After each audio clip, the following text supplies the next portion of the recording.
ایک بار نبی کریم صلی اللہ علیہ وسلم لوگوں میں بیٹھے ہوئے ان سے باتیں کر رہے تھے۔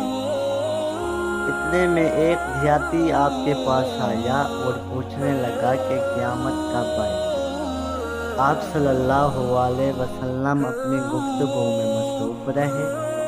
بعض لوگ جو مجلس میں تھے کہنے لگے کہ آپ صلی اللہ علیہ وسلم نے دیہاتی کی بات سنی لیکن پسند نہیں کی، اور بعض کہنے لگے کہ نہیں بلکہ آپ نے اس کی بات سنی ہی نہیں۔ جب آپ صلی اللہ علیہ وسلم اپنی باتیں پوری کر چکے تو میں سمجھتا ہوں کہ آپ صلی اللہ علیہ وسلم نے یوں فرمایا، وہ قیامت کے بارے میں پوچھنے والا کہاں گیا؟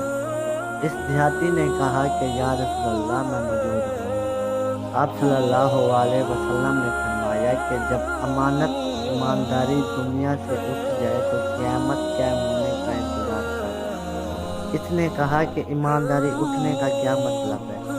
آپ صلی اللہ علیہ وسلم نے فرمایا کہ جب حکومت کے کاروبار نالائق لوگوں کو سونپ دیے جائے تو قیامت کا انتظار کر۔